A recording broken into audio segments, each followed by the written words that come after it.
Doc Bayley was the spark plug for the Hacienda organization. Mr. Bayley took an option to buy the entire project, not only the hotel, which he was going to lease and operate just as a hotel, but also the casino.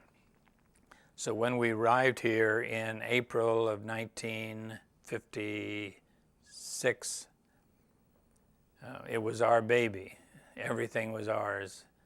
And it was a great adventure to be here at that time of Las Vegas and at that time at the Hacienda. We knew how to attract the traveling public. Then when we saw that one of the peaks of that traffic was in the summer, it also included their children. So we started to orient ourselves really early on as a family-oriented hotel. And as a result, we were the only one on that niche, and as a result, we did exceptionally well. The Hacienda was so very successful in the beginning because we picked the right niche for us. We did not want to compete with the Sands or the Riviera or all these hotels with their big shows. So we decided to be a first-class motel. And we had a lot of promotional deals, and we ran a very, very high occupancy, and we started making an awful lot of money. In fact, we had a philosophy that instead of advertising locally for the Hacienda, we spent all of our money in Southern California because the great majority of the tourists in those days, great majority, were from Southern California.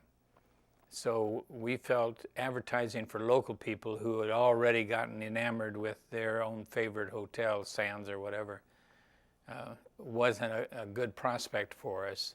And in fact, up until the end, some of the same employees were still there.